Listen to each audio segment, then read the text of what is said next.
There comes a moment in every life when thinking must end. Not because thought is useless, but because excessive thinking becomes a refined form of escape. You call it preparation. You call it caution. Yet beneath the surface, it is hesitation protecting you from commitment. Hesitation feels intelligent. It allows you to gather more information, weigh more options, and delay action without appearing idle. But while you hesitate, something subtle happens. Your confidence weakens, your focus scatters, and the opportunity you once saw begins to fade. Indecision is not neutral. It is a slow retreat. Most men believe they are being careful when they delay a decision. In reality, they are dividing their energy. Every option they keep open drains their commitment to any single path. And without commitment, progress becomes inconsistent. You move forward briefly, then you stop, and then you reconsider, then you begin again. This cycle is not caused by lack of ability, it is caused by lack of finality. Let me ask you something directly. How many times have you known what to do but delayed doing it, not because you lacked knowledge, but because you lacked certainty? And while you waited for certainty, the moment passed. Certainty does not come before decision, it comes after. The mind seeks safety. It wants guarantees. It wants assurance that the path you choose will succeed. But success does not offer guarantees in advance.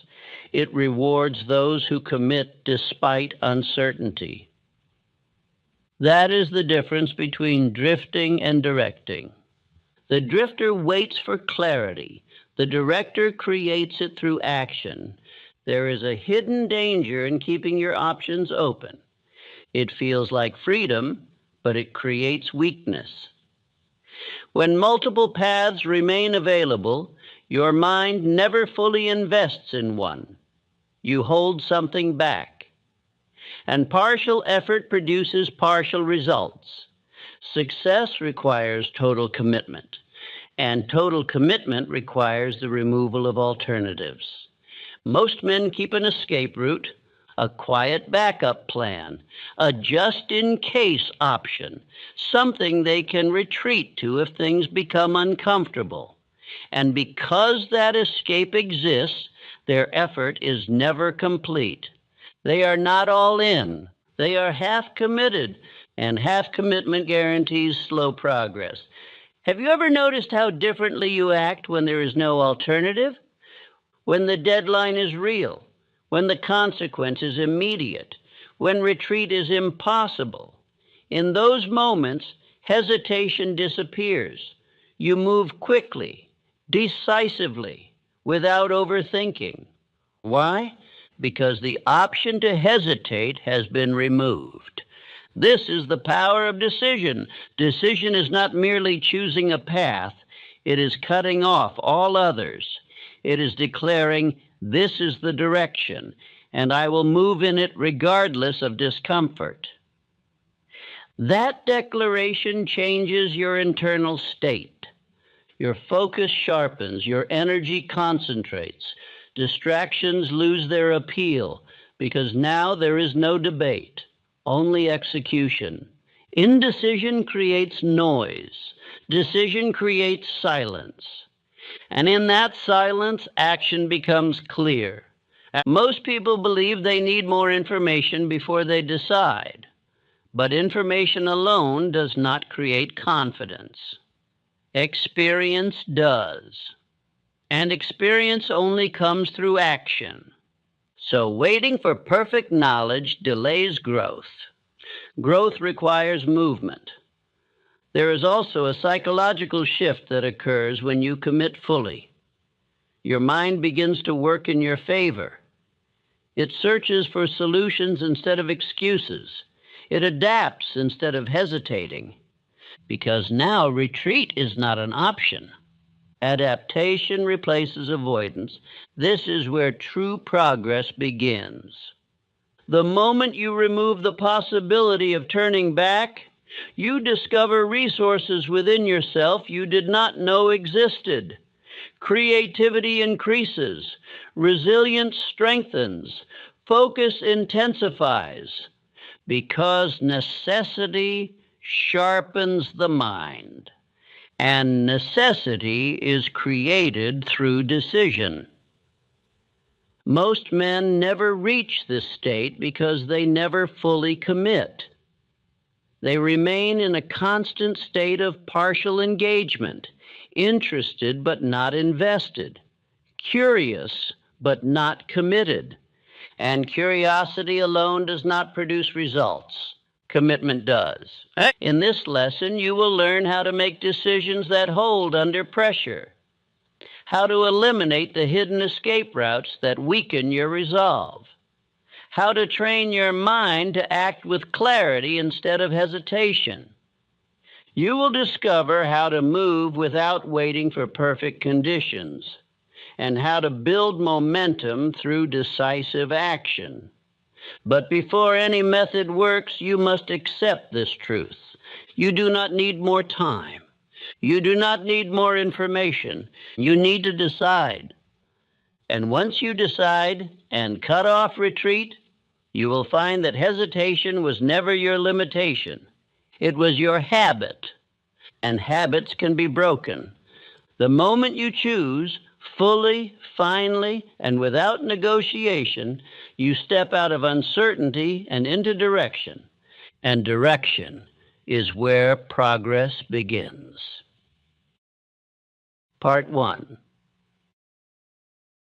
Then that is where your new life must begin, not with another round of reflection, not with another week of weighing alternatives, but with an end to the inward retreat that has disguised itself as caution. I tell you plainly that hesitation has cost more dreams than ignorance, more opportunity than misfortune, and more years than poverty itself. A man may recover from lack of money more quickly than he recovers from the habit of divided thought. There are men who work hard for 10 years and yet advance less than another man who works with definite direction for 2. Why? Because power does not come merely from effort. It comes from effort concentrated upon one chosen end. The world does not reward movement alone. It rewards movement with aim. The man who walks in circles grows tired, yet reaches nowhere. The man who walks in one direction, though more slowly, at last arrives. You have perhaps suffered not from laziness, but from a subtler form of weakness. You have perhaps mistaken postponement for intelligence and delay for prudence. You have perhaps said to yourself that you were preparing, gathering facts, waiting for a better hour. But beneath all this may have been a simple unwillingness to commit yourself so deeply that retreat would become painful. Many men do not fear labor nearly as much as they fear finality. To decide means to close doors. To decide means to cease protecting all possible futures and to bind yourself to one. That is why indecision feels safe. It allows you to pretend that you are still free when in truth you are only unfocused. A man with 10 open roads before him may feel rich in possibility, yet he is poor in force. Every unclosed path drains energy from the path he says he prefers. Partial commitment is the most expensive habit in the world. And I want you to understand that all achievement begins with thought, but thought that never hardens into decision remains a ghost of power, not power itself. Great fortunes, great inventions, great leadership, great character, all begin in the mind, but they do not remain there. They are chosen, believed in, organized, acted upon, and carried through. That is why I have long taught that desire, faith, decision, and persistence are not ornaments to success. They are its very bones. The drifter thinks endlessly and decides rarely. The director thinks clearly and decides firmly. The drifter waits for the fog to clear before taking a single step. The director steps and through movement discovers what stillness never revealed.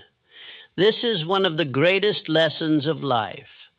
Certainty often comes after the decision, not before it. Men who wait to feel fully sure before they act usually remain where they are until necessity humiliates them into movement. How many years have been lost in this manner? How many men have watched opportunity cool while they continued asking whether they should act? How many have known inwardly what ought to be done, yet delayed because they could not secure a guarantee from life in advance? Let me answer plainly. More than 10 years are lost this way by countless men. 20 years are lost by those who repeat the habit. 30 years are lost by those who build a whole identity around hesitation and call it realism. You save 10 years the moment you refuse to keep reopening questions that ought to have been settled long ago. You save 10 years when you cease asking each season whether you should become disciplined, serious, purposeful, and exacting with yourself. You save 10 years when you finally say, "This is my course, and I will now spend my strength in it." Most men are not short of effort. They are short of finality. They start with emotion and then negotiate with discomfort until the old pattern returns. What is required then is not more wishing, but a stronger form of desire. Burning desire is the starting point of all achievement, and I do not mean by this the bright but brief heat of enthusiasm. I mean a fixed inward fire tied to a definite aim. I mean the kind of desire that makes retreat feel more painful than perseverance. I mean desire that has been accepted by the mind as a ruling force. Such desire simplifies life because it makes lesser temptations lose their charm. Consider Edwin C. Barnes. He did not merely admire Edison. He did not idly dream in passing that it might be pleasant to know him. He decided that he would become his business associate. There is tremendous power in that difference. A weak man says, "It would be nice." A stronger man says, "I will." The first remains a spectator of his own wish. The second begins the transformation of wish into reality. Barnes had no rich appearance, no splendid advantage, but he had decision, and decision altered the arrangement of his whole future. I want that to strike you deeply. He did not say he would try for a while and then reconsider. He did not reserve an inner escape. He did not protect himself with a dozen alternative identities in case the first one proved difficult. He fixed his mind. That is what men fail to do. They want the fruit of decision while keeping the psychology of retreat. But the mind cannot serve two masters. It cannot move with full power toward a goal it still suspects it may abandon. This is why your life has perhaps felt so exhausting. It is tiring to carry many unfinished selves. It is tiring to maintain many possible futures while fully entering none of them. It is tiring to be always nearly decided. Such a life leaks force. Every morning begins with debate. Every obstacle reopens the question. Every criticism weakens conviction. Every discomfort becomes an excuse to reconsider. Soon the mind learns the habit of retreat so well that hesitation begins to feel natural and decisiveness begins to feel extreme. Yet decisiveness is not extremity, it is order, it is internal government. It is the power by which a man brings his thought, time, energy, imagination, and effort into one line of movement. When that line is established, life changes. Distractions lose their fascination. Lesser ambitions fall away. The mind becomes quieter because it is no longer split among many competing claims. Decision creates silence within. Indecision creates noise, and a noisy mind can never direct great power for long. I speak now to your pain directly, because I know what indecision does to a man. It leaves him feeling stuck while appearing busy. It fills him with regret because he knows he has not given himself completely to anything worthy of his full strength. It breeds fear of failure because he has never tested his power in one direction long enough to trust it. It feeds lack of direction because every open road invites more speculation. It creates frustration because he tries many things partially and then concludes nothing works. No, the truth is not that nothing works. The truth is that divided force seldom works. Half commitment produces half results, and half results destroy faith in the man who produced them. Then he blames circumstance or timing or luck when what really weakened him was the inward permission to retreat. This is why I say that indecision is not neutral. It is a slow retreat. It is a surrender stretched across months and years until a man one day discovers that his finest strength has been spent not in pursuit, but in postponement. And now I want to show you the beginning of transformation. The man who is uncertain speaks in conditions. He says, if things go well. He says, if the moment feels right. He says, if I become more sure. The man who has decided speaks in law. He says, this is my direction. He says, this is what I will do. He says, I will adapt, but I will not turn back. One man sounds tentative because he is still protecting his escape. The other sounds firm because he has accepted his path inwardly. Once this change begins, others will notice it before you fully understand it yourself.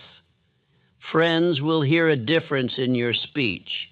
You will no longer sound like a man auditioning for his own future. Your family will feel a difference in your bearing. There will be less restless talk and more settled intention. Rivals will begin to watch more carefully because men are uneasy around one who has ceased debating his own purpose.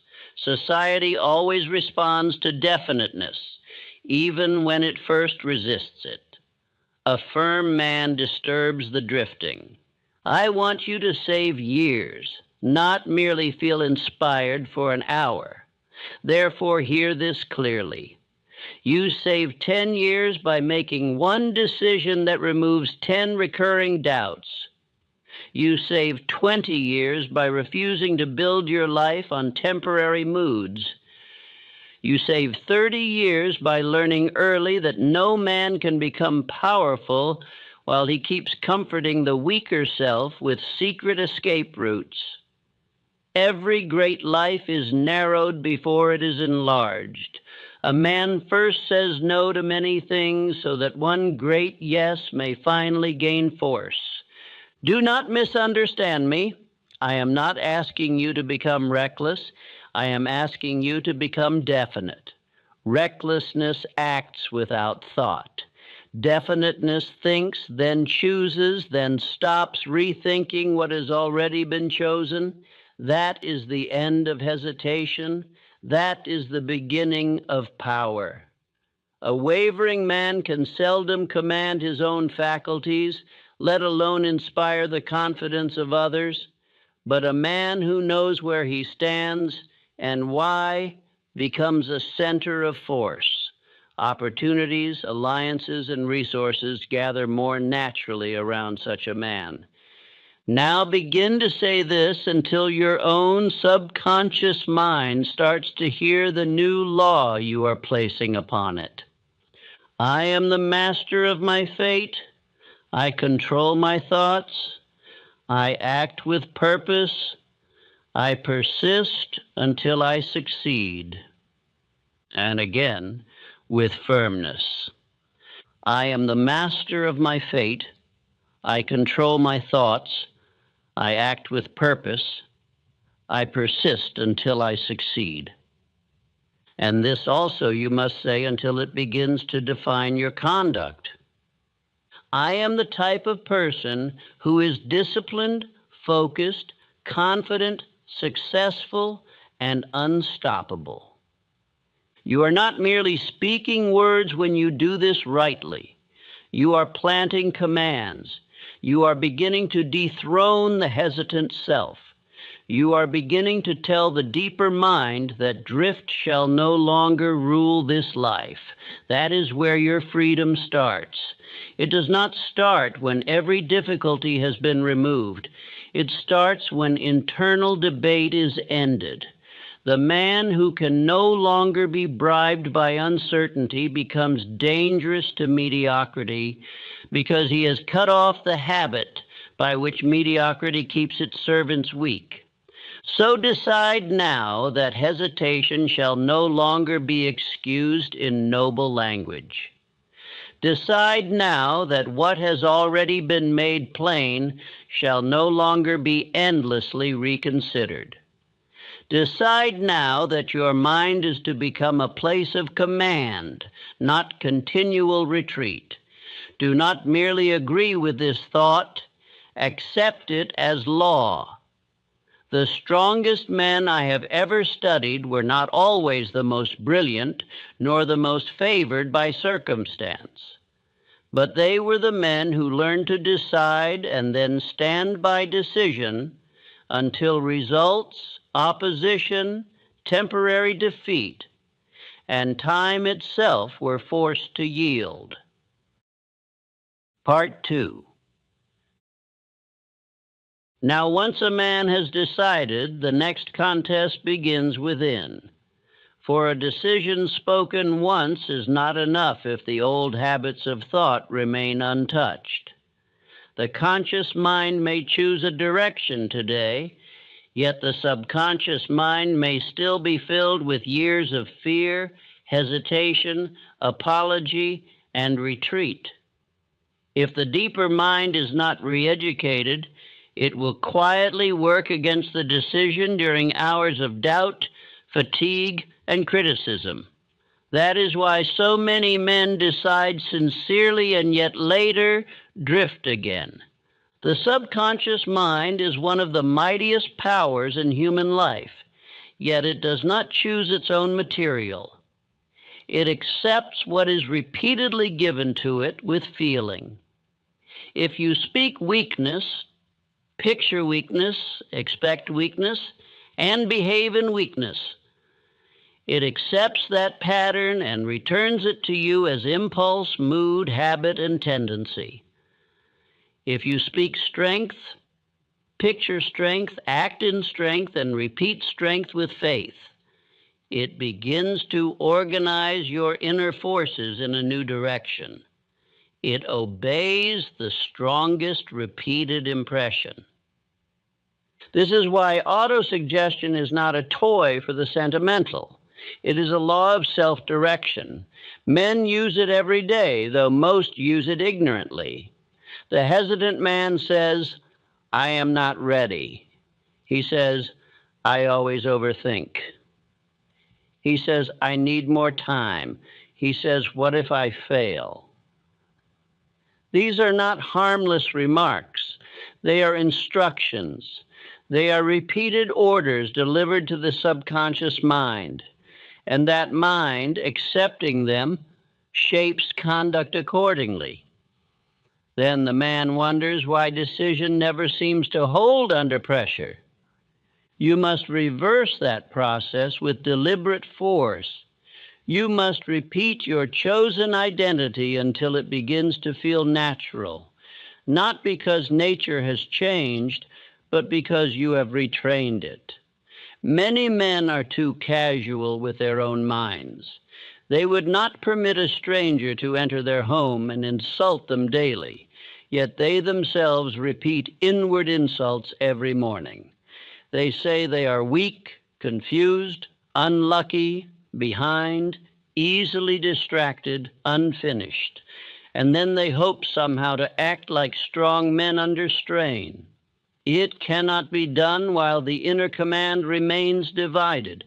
Therefore I say to you again, and I say it because it can save decades of inner defeat, your speech must become aligned with your aim.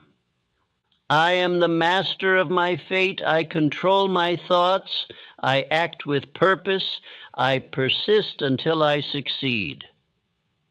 Again, I am the master of my fate. I control my thoughts. I act with purpose. I persist until I succeed. And this identity must be impressed again and again until the old hesitation begins to lose its hold. I am the type of person who is disciplined, focused, confident, successful, and unstoppable. When these words are spoken with emotion and joined with consistent action, faith begins to grow. And faith is the force that transforms thought into reality. I do not mean weak wishing. I mean a confident expectancy built by repetition, self-command, and evidence earned through action. Faith grows when a man sees himself obey a law he has given himself. Each obedience becomes proof. Each proof deepens belief. Each deepened belief makes the next obedience easier. Thus, faith and disciplined action become partners. This is why certainty comes after decision. A man does not gain certainty by staring at crossroads. He gains it by choosing one road and walking far enough upon it to see results. Indecision starves faith because it denies action. Without action, there is no evidence. Without evidence, the mind remains doubtful. Without belief, the will weakens. Then the man blames his lack of confidence, when in truth he has refused the very conduct through which confidence is born. Faith is not handed to the hesitant. It is cultivated by the committed. Look at Henry Ford. He did not wait for the whole world to bless his ideas before proceeding. Had he done so, he would have remained another obscure man with unusual thoughts. Instead, he accepted his thought, held it, organized it, and persisted. Men laughed. Men declared things impossible. Men of standing explained why it could not be done. Yet he was not asking for their permission. He had decided. And when a man truly decides, opposition becomes material for greater concentration rather than a reason to reconsider. The same law can govern your own life, though perhaps on a humbler scale at first. When you decide, your mind begins searching for ways instead of excuses. That is one of the hidden rewards of cutting off retreat. The imagination becomes more active because it is no longer being used to imagine many exits. It is now free to devise means of advance. The listener who has long felt stuck may believe he lacks creativity or courage, when often he has merely lacked necessity created by final commitment. decision awakens resources that safety leaves asleep. Now let us address the 6 ghosts of fear, for these old enemies often sit behind hesitation and whisper their counsels in respectable language. The fear of poverty tells a man not to commit too strongly, because he might lose what little security he has. The fear of criticism tells him not to stand too clearly for anything, because others may laugh if he fails. Together, these ghosts produce a man who is always nearly ready, always nearly resolved, always nearly transformed, yet never fully engaged in his own becoming. The fear of poverty keeps multitudes chained to smallness. It says, do not risk discomfort. It says, do not release your hold on the familiar. It says, protect what little certainty you possess. But what it protects is often not security at all. It protects stagnation. It protects timid living. It protects a life in which a man avoids temporary uncertainty only to inherit permanent dissatisfaction. To save 20 years, you must stop mistaking caution, born of fear, for wisdom, born of thought. The one shrinks life. The other directs it. The fear of criticism is no less destructive. Many men do not hesitate because they lack intelligence. They hesitate because they are still privately governed by the opinions of others. They imagine how they will appear if they commit and then stumble. They imagine friends whispering, family doubting, rivals enjoying the sight of their discomfort. So they keep one foot behind them. They never give themselves entirely. Then, if results are poor, they can say inwardly that they never truly went all in. This is cowardice disguised as balance. If that truth stings, let it sting with profit. Better the pain of truth than the paralysis of self-deception. A man who fears criticism more than regret has not yet become free. He is still borrowing his identity from the crowd. Yet the crowd has never built a great life for any man. The crowd admires success after it is visible, but usually resists the seriousness that precedes it. Therefore, the man who wants freedom must learn to bear misunderstanding. He must become willing to be called changed, intense, or strange by those who have made peace with drift. Andrew Carnegie was not made powerful by softness of decision. Rockefeller was not made great by preserving many harmless alternatives. These men, whatever their differences, understood concentration. They understood definiteness. They understood the multiplication of force that comes when energy, ambition, and organization are directed toward chosen ends. Great power rarely belongs to the perpetually open-minded in the weak sense. It belongs to those who know what they seek and train the whole self toward it. Ambition without decision is a wheel spinning in mud. You ask how this saves years. I tell you plainly. The moment you stop allowing fear to vote in your counsels, you stop losing months to hesitation. The moment you stop consulting criticism before commitment, you stop sacrificing seasons to appearances.